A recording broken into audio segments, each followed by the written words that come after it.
the beauty of this is the flexibility. And as a woman in her 60s, we've been doing it for like 6 years now.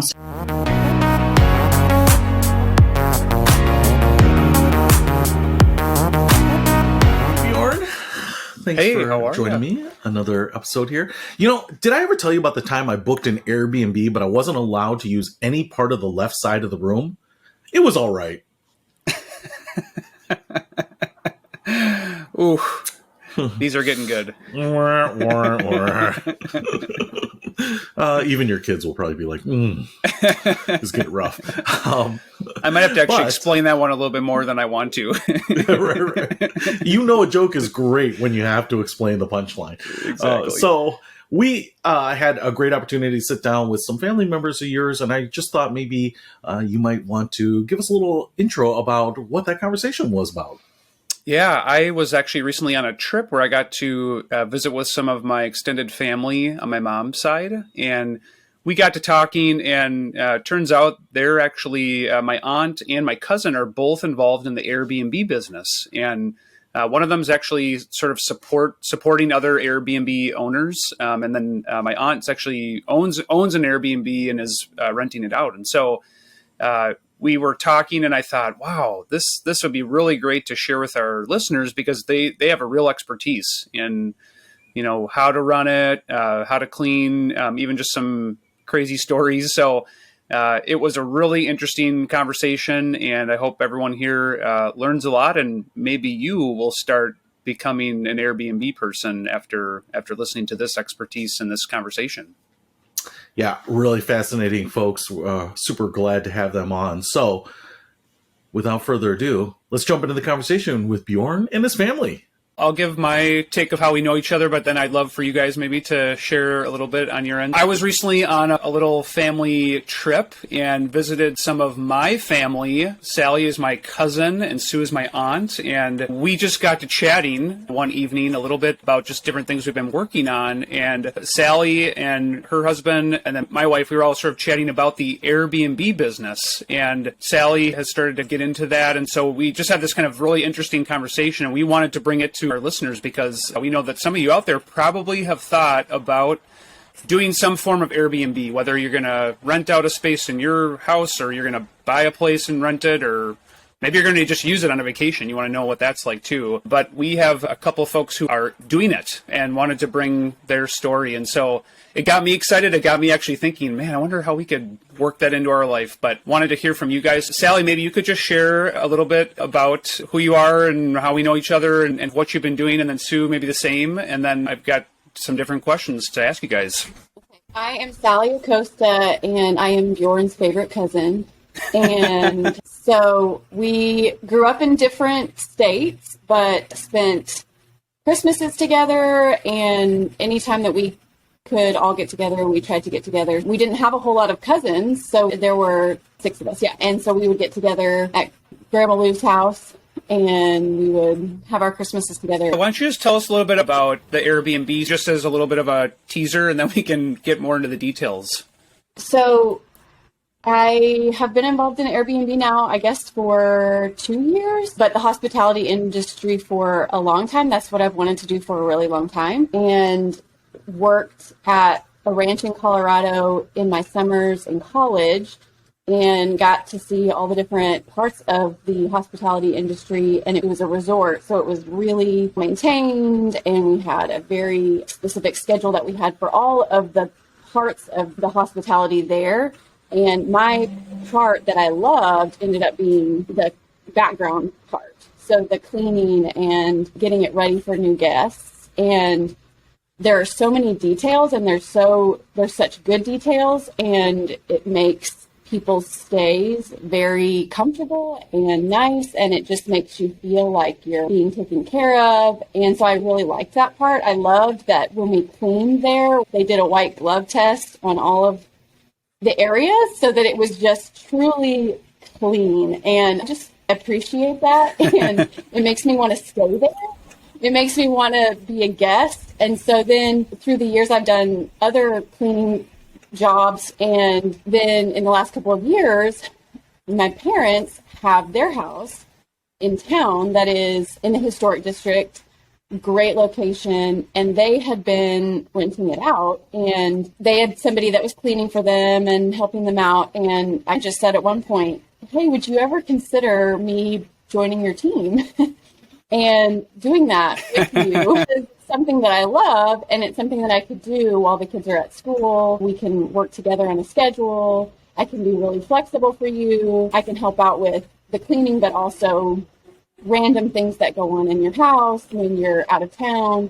And so that's how I got started doing that. And then as time went on, just word of mouth and picking up other area Airbnbs and just realizing that the Airbnb business is so interesting and it is so lucrative and it is so fun because all these little places are different and you're catering to different people. But anyway, I just really think it's a really fun business. Yeah, it's cool to see how it's been a progression toward that. It sounds like the core passion is creating an environment that people enjoy staying in, that you would want to stay in. And that sort of started at the ranch, I think, and maybe is a part of who you are, attention to detail and some of those skills. And then now you have really turned it into this entrepreneurial type side gig kind of thing. So that's great. I want to dig in. I want to give Sue a chance here. Just maybe you could talk about how we know each other and then maybe high level what you've been doing in this space. And then we'll go to some other places here. I am Bjorn's favorite aunt, I'm sure. So favorite cousin, favorite aunt. We got to keep the theme going here. Actually, I have one sister, and Bjorn, you are my first nephew of my one sister, so you are in that important spot. And we've got lots of fun memories of you as a little boy. Peter, I don't know if you've ever heard Bjorn sing You Are My Sunshine. It's one of his rock star presentations. And so someday, have him sing it. It's a great one. Great one. Yeah, I think it was one of the earliest songs that his mommy and daddy had him sing. And honestly, Bjorn, I never hear that song ever anywhere without thinking of you and hearing you sing it. You are a sunshine person, so I think it's a great song for you. I got a lot. Thanks. It's a fun memory. Yeah. And Airbnb for us, it was interesting to talk just recently, Bjorn, and just think about how this is kind of a side gig that you could have at any point in your life. We happen to be empty nesters, of course. All our kids are grown and married. And so for us to do it was fairly seamless. We'd moved into a new home in the historic district, Sally said. It was set up in a lovely way with 3 full bedrooms, 3 full baths. So it worked great for a certain kind of person that wanted to be near the university. And we talked about it for a while before we pulled the trigger. And then immediately, and I kid you not, immediately after setting it up and pressing go, we started getting rental after rental. So the price was right. The location was right. The size was right. And it's been a very good business to fold into our life. And it's very flexible. Sally said it's a very flexible situation to have because you can choose to open your home during this stretch, but not this stretch. You can have a full rental property, or you can do what we do, which is we live in the home that we rent. But we happen to have a place that we can go to, which is important. Sue, did you intend to Airbnb your place out when you bought it? We've stayed in Airbnbs through the years, so we are aware of the system. Tom, my husband, has actually stayed in them a bit more than I have, traveling with business and the things that he's done. I think when we moved into the house, because of the way it was set up and because of the location, maybe the light bulb got turned on in our heads at that point, and we said, wow, this could really work. And because we have a place that we can go to without any problem, it was set up well for us to give it a try. And Tom is an entrepreneur, so maybe he was thinking of it long ago and just said, I don't know.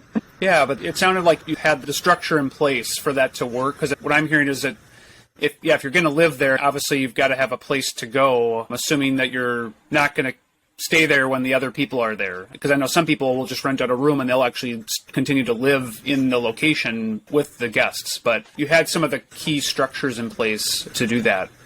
And that's exciting to hear that it has gone so well. I mean, that you turned on the switch and all of a sudden you were getting renters. Yes.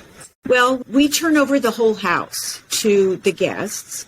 And so they have access to everything in our house, except we have a couple of closets that are private closets where we lock things up that are of value to us. I would say along those lines, I wanted to point out that if you're going to do it like we do it, which is live in a space that you then turn over to people, you've got to hold the things in your house loosely.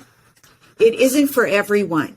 And as we've talked about it with peers, with some of our friends in our community who are in the same stage of life that we're in, they may have more antiques or they may have more really valuable, precious items in their home than we do. We've got things that are precious to us, but not really of great monetary value. We can put everything that we really care about in 2 closets. And we laugh and say, listen, if somebody wants to dig in my clothes closet and take some of my clothes, wow, have fun. Sally knows what my clothes closet looks like. There's not really much in there that somebody's going to take to market and sell for big dollars or wear anywhere. So you do have to hold your home loosely if they're going to come into your living space. And that's worked for us. As far as locks and things, those closets are locked, but then we have a lock at the door that we give a key code to so people come in and that's how they get in and out. And I was going to say that sounds a lot like our minivan, because there's nothing of value that we keep in that minivan. And we have had people go through it, and the joke is on them if they want to go through that thing. When we lived in Wisconsin, we, for a long time, would lock our cars up, and people would break the glass all the time to try to get nothing. There was nothing of value. But then we just started leaving them unlocked because we were like, well, we got to pay for the glass. Exactly. Let's just make it easier. Take what you want, but please don't break the glass because that's more expensive to us. Yeah, hilarious. Sal, that is really good.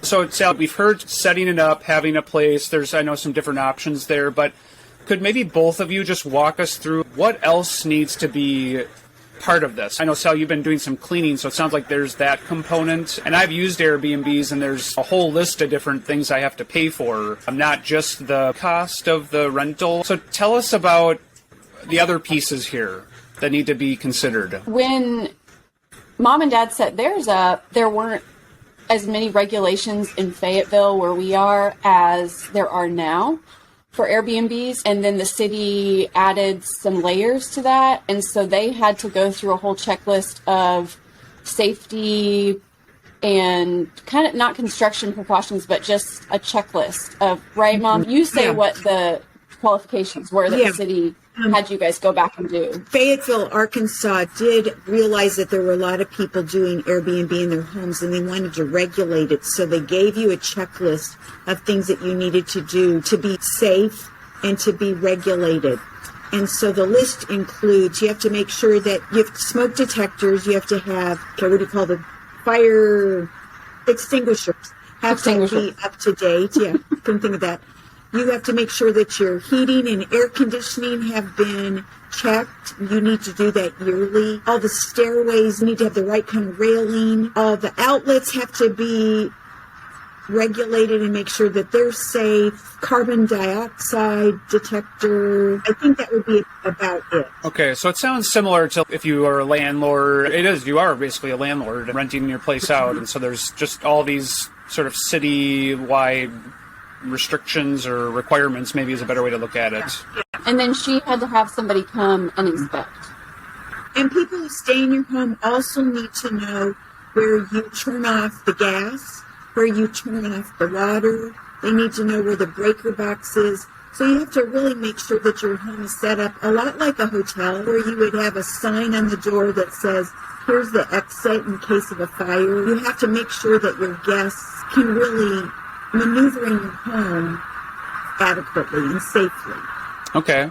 So that's some of the front end kind of work. Walk us through just like some of these other things like cleaning and Are there any other sort of fees that you have to charge and just the back end work to make it all happen? Say this, when you are the person who's renting your home, you get the figure that you're going to earn from that. But then when you go to the Airbnb site, which is what we use, the official Airbnb site, which is an excellent site, by the way, they will break down for you, Bjorn, like you were saying, what you have to pay when you stay in an Airbnb. You pay actually the per night price, you pay the cleaning fee, you pay the city tax, and then there is the Airbnb payment, what they make from the rental. So that's how it's broken down for people. And actually, I'm always amazed at how much we get, but then how much people actually pay when all those things are added up. It does add up. Yeah, so maybe, Sally, just tell us a little bit about, maybe now that we've talked a little bit about like the cleaning fee, how does it work for you as you're helping do this? Does that entire fee to go to you? Do you get just a part of that? And then how do you determine what you're charging? And so the owner gets to choose how much they're going to charge for the cleaning fee. And then for me, what I have done is just negotiated with the person asking me to come in and just saying, I go in ahead of time, I see how big it is, I see how many bedrooms it is, how many bathrooms, what the floor space looks like, and then go from there and just say what's worth my time and worth it to you. And I don't charge per hour. I charge one rate and just do a flat rate, because sometimes you go in and it takes you 5 hours, and sometimes you go in and it takes you 2 hours. And so it just makes sense for me to do it that way. And then I say to them, here's what I would charge. Is this worth that for you?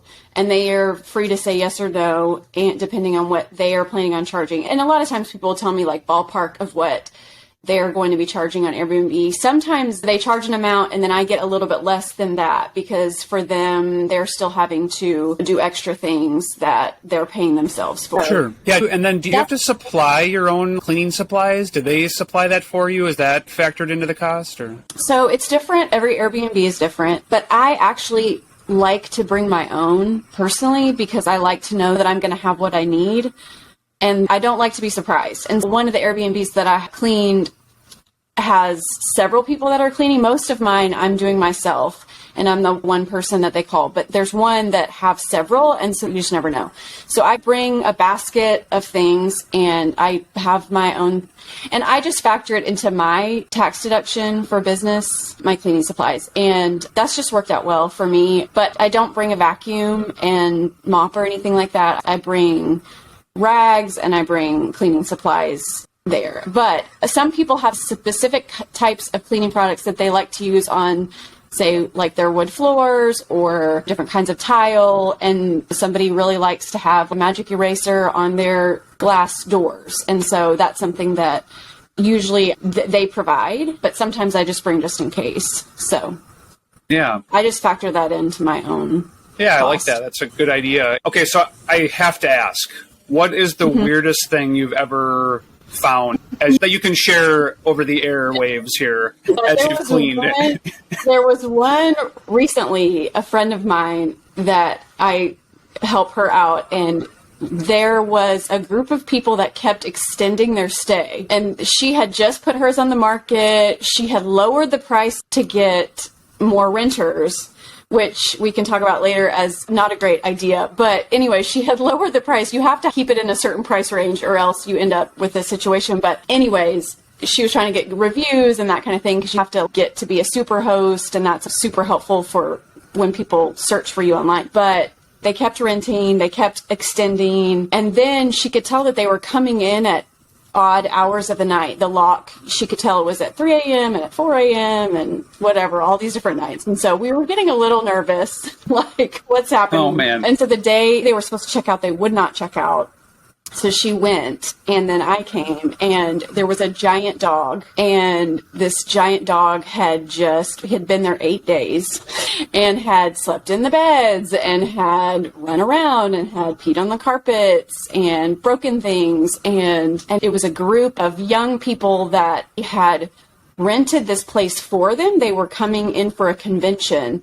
And so a college professor had rented this for them, so he wasn't even staying there. And it ended up that he didn't even know what was going on. And there were a bunch of people there and just things dripping off the countertops. And we just stood there and looked at each other and were like, wow, this is wild. So it took us quite a long time. We probably doubled our time that day. And she stayed with me for part of it just so we could assess the damage. And that happens sometimes where you're assessing the damage. But we had to throw out bedding and towels and assess if we could get stuff out of the rugs and that kind of stuff. But then I've also had experiences where I've been told only one person stayed. It should be a really quick turnaround. And I get there and there have been 12 people.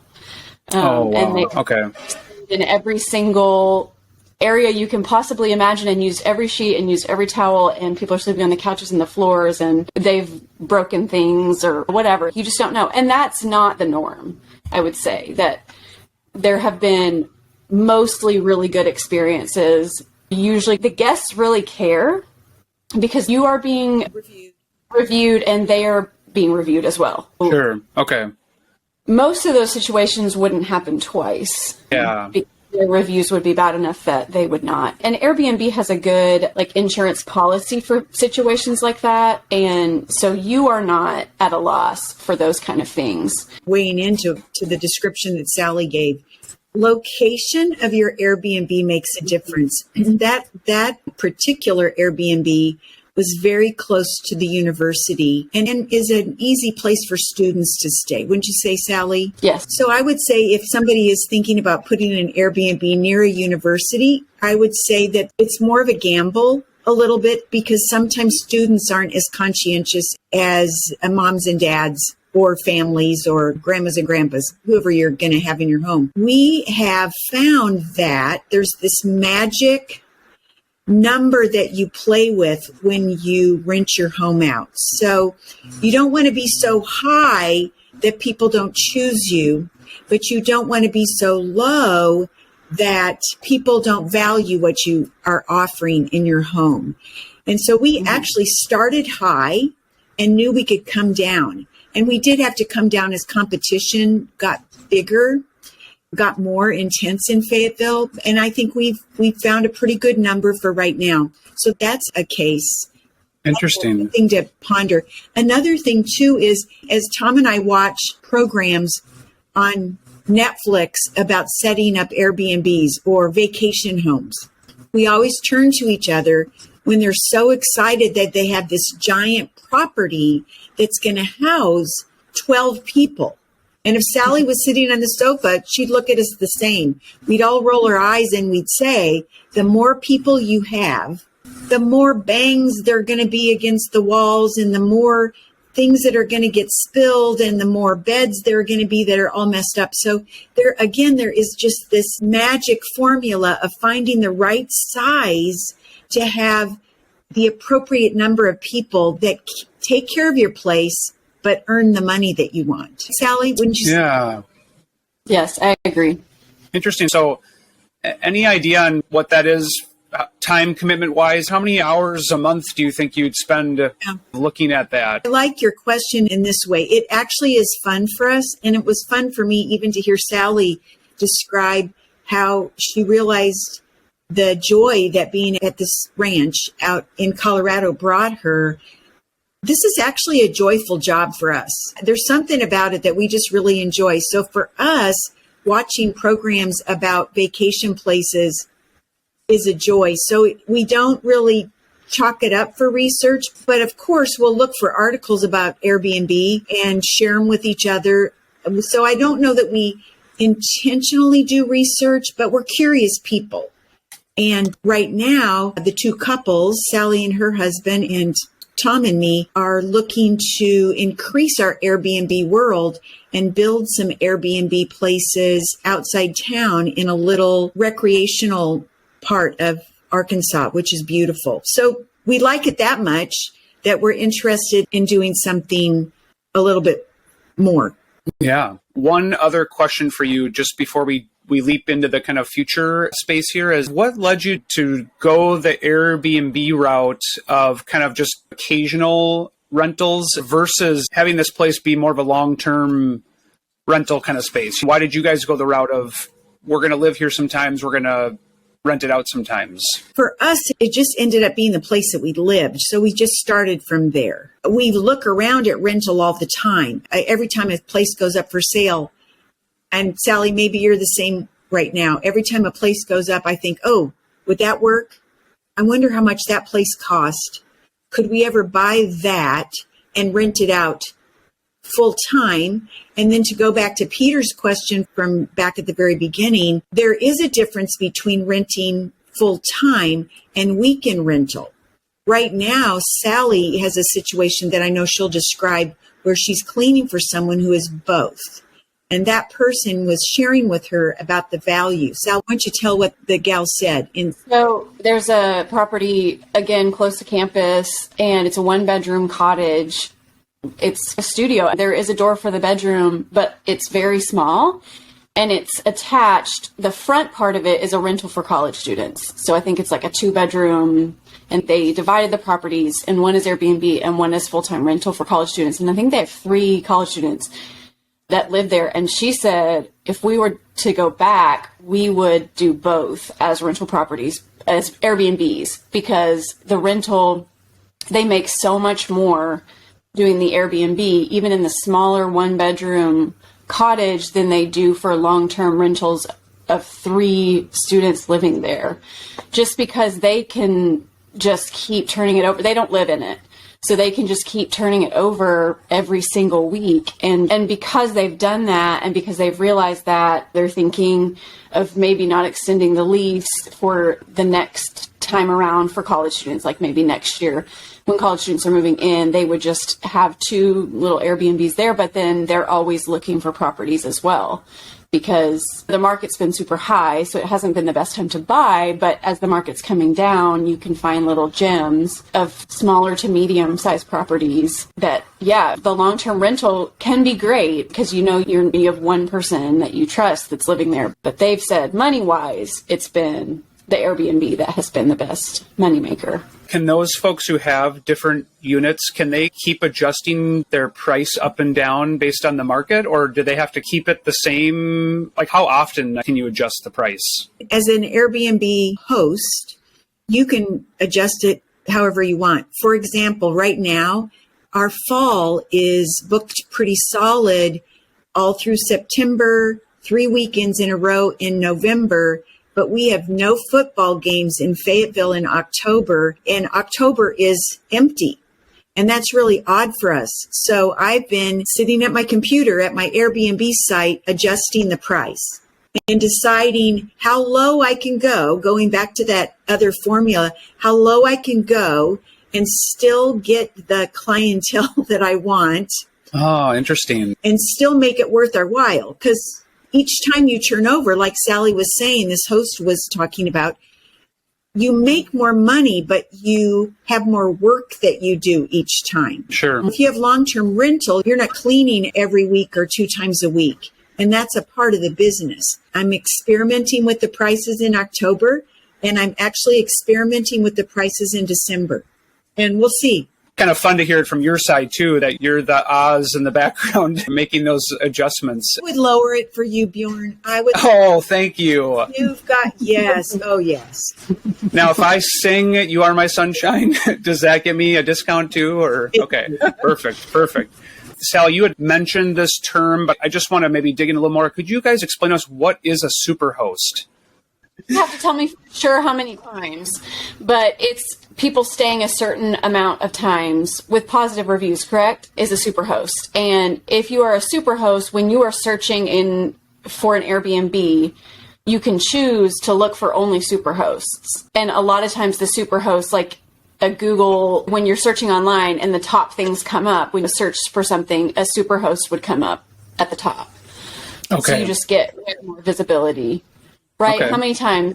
10? I don't even remember what the number is, but it is a certain number, and it's a certain assessment rating also that you get. Okay, so you get preferred status as a host. Then you appear further up if you're doing a search for something online. You might pay to get placed higher, and And it sounds like there's maybe a little more confidence that somebody might have who's renting from you, that you've done this before, you know what you're doing, that kind of thing. And as you guys have thought about this, what are maybe just some lessons you've learned that you plan to apply to the new venture? So if you're going to do your own place or another place, what's something you could share? We're definitely not doing that. Like, we for sure know not to do that, or we for sure are going to do that because that has worked really well. Sally will have her list. I'll start with mine. We are going back again to the number of people that we would want to rent this spot that we're building. We wouldn't want to make it for a giant crowd. We would want it to accommodate a very reasonable number of people. And our hope is to do it in an area that's a recreational area.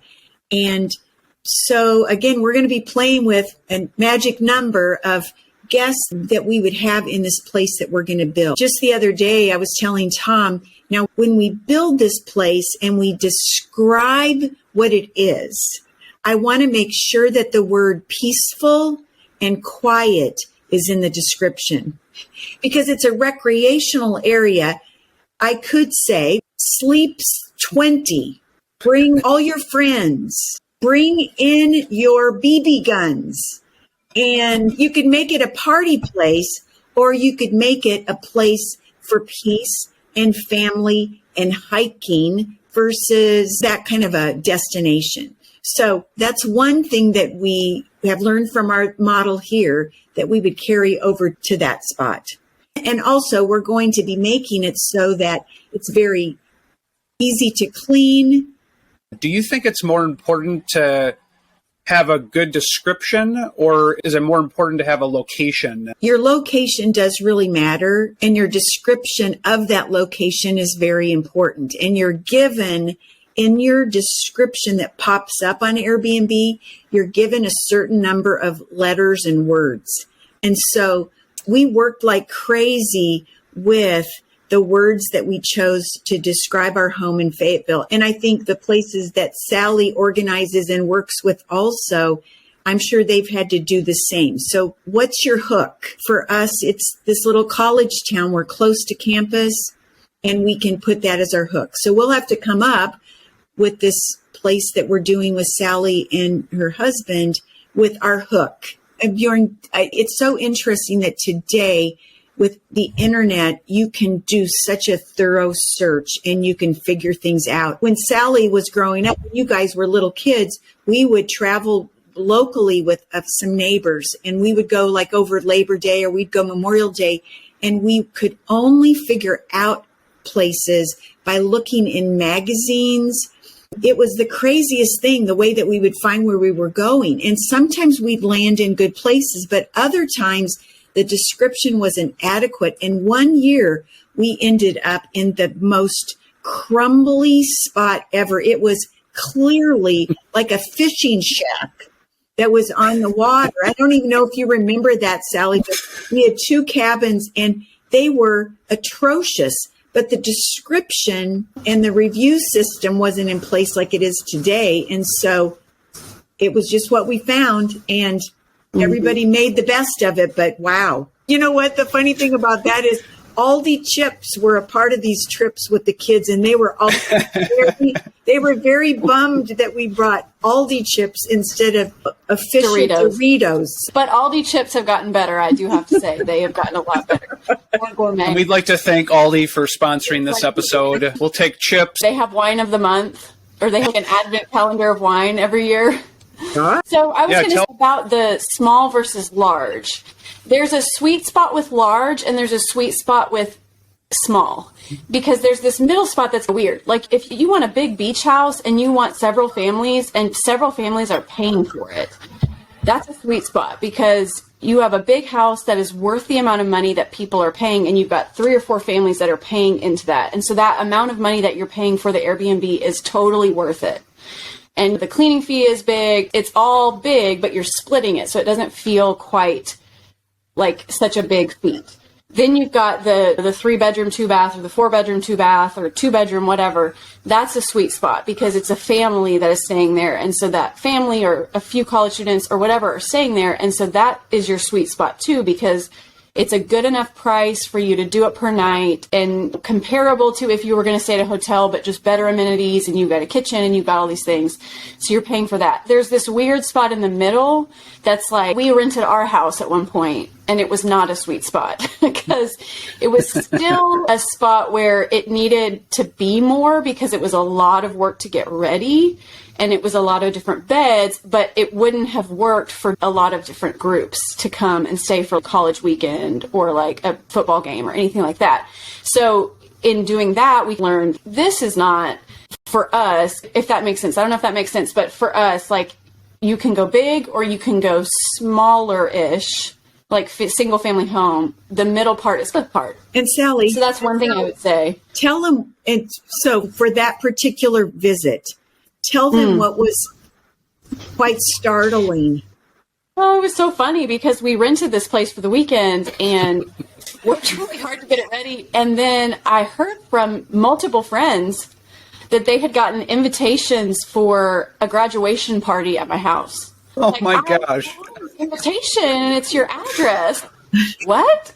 So you have to be very specific in your description of your Airbnb of the things you do allow, such as dogs and parties and that kind of thing. Because if you don't check those boxes, you can do anything you want. So anyway, that was one of those things that we thought, okay, we learned something in that situation. We wouldn't do that again. So I would say the cottage that we're hoping to build and have plans for is that sweet spot, that family size that we would want to go to as our family. And that is a rentable price for most people that are going with their family. I would also say on the cleaning end of it and on the organizational end of it, we would not, Mom, you can argue with me if you want, but we would not do white sheets. We would not do white towels. We would not do white comforters. We would not. And that is like a small detail that as I have done this long enough, it is like a no-go for me. And I think what people think is, hotels, they think super clean, they think white, but at a hotel you've got this industrial washer, you've got industrial dryers, you've got something that is really working hard to get the white staying white. When you've got it in a home, I think people are looking for that same feel, and it's not the same feel with a normal washer and dryer and people coming and turning it over a lot. So we have realized through a lot of that, you want to go not in that direction. So that's something I'd probably put my foot down if our co-owners disagree with that. That's an interesting point. Yeah, it sounds like there are some stories to be told on that one. But yeah, you live and you learn. Yeah. How do you figure out like how much to have of your own stuff that's there, or do you try to keep a bare minimum? Do you always have to clean it out, or do you just use it with everybody else and you are a renter of your own place a little bit? Sally, what will you do?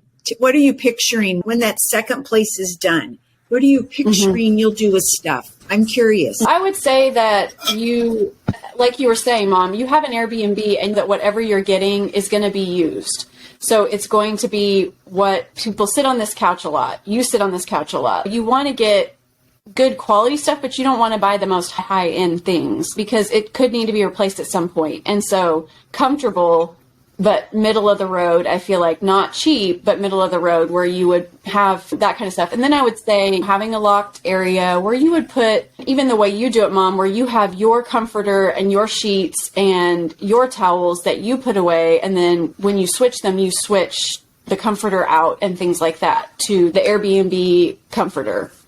And we would probably have something like that. That was, if we were doing quick turnovers, that we could do it that way. In the description, it's always nice to have, we have a crock pot, we have a toaster, we have an iron. I always look at that stuff when we're going somewhere because if I'm thinking of going to the beach, like I'm thinking, okay, how am I going to make meals while I'm there? And that kind of stuff. So to have a good set of those kind of things, which we would use anyways for guests. But then also I think it's good to have like some spices, some sugar and salt and things like that are just on hand. And then providing coffee and extra snacks and things just as a welcome is nice. So we would probably have those kind of things as well for us and for whoever the guest is, just as an extra we are so glad you're here. You have everything you need while you're here. And actually a friend of mine, so she owns this Airbnb, and she actually ended up having to stay at her Airbnb recently because their air conditioning broke.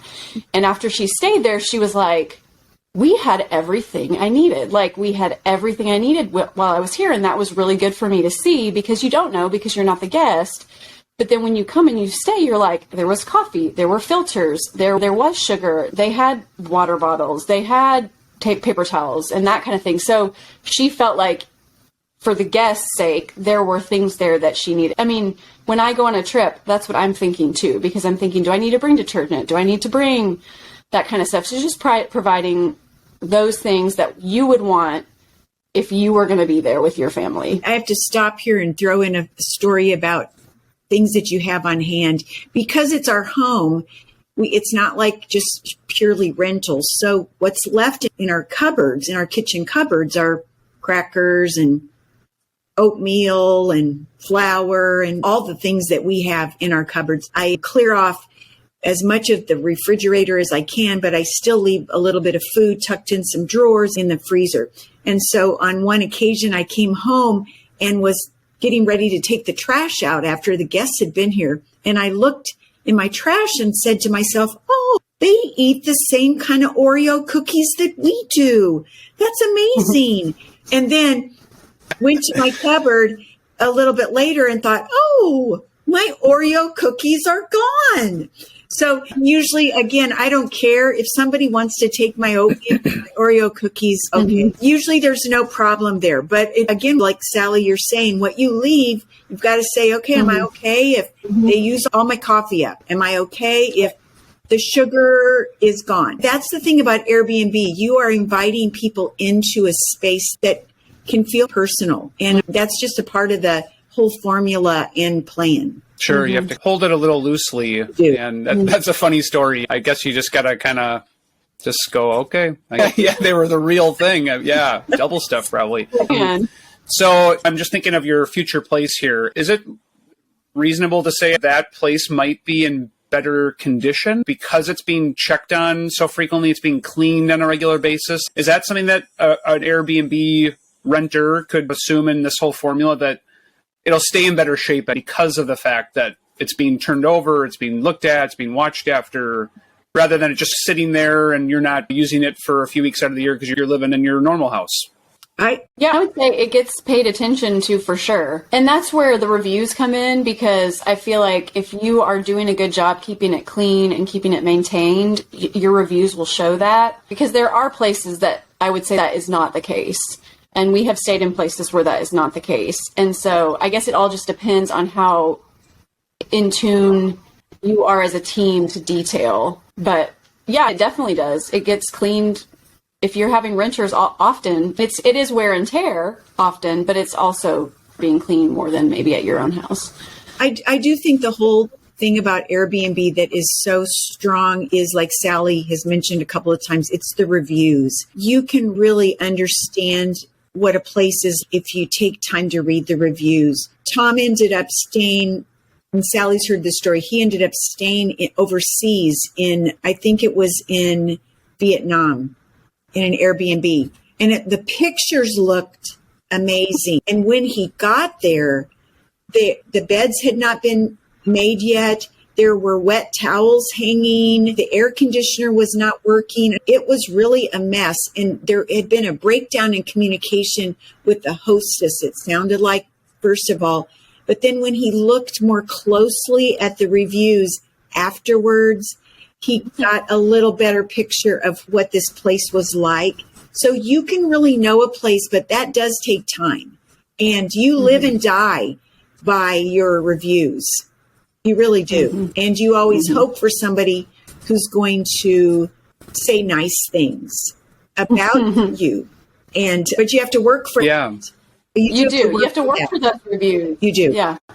So tell me more about how often you look at your reviews. Are you on there as soon as somebody leaves? So do you immediately do what they said, or do you even respond to them? And then what if it's a bad review? What do you do? I do look at them immediately.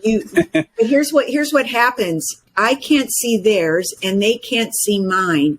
You give the reviews, And then when I click send and they click send and we both done it, then we can both see the reviews. So if somebody gives me a bad review, I can't read that and then say they were awful guests.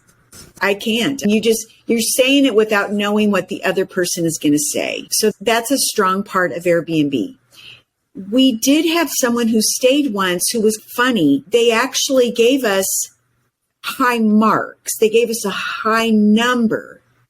They gave us a 4 out of 5. But what they did was publicly, they talked about little things that they would change and that needed to be addressed. And they were little things, but they were public. And so what do you do with that? You have to thank them. You have to say, oh, thank you.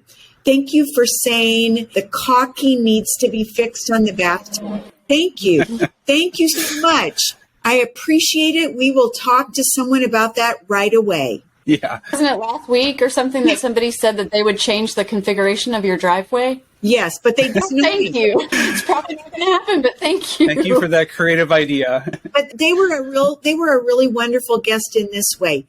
They gave us high marks. She praised us publicly in a lovely way, and she sent me a private note, which you can send private notes. And she said to me, your driveway is awful. Every time I came into your driveway, it really frustrated me. I said, okay, I'm sorry. I'm so sorry. We've talked about that. So anyway, you're at the mercy of people. You really are. When they leave a review and then you're reviewing them, does their review go public immediately? And then what happens to yours? That goes into the Airbnb system. And so when someone then rents from me and they make a reservation, I can immediately of what has been said to them. Okay.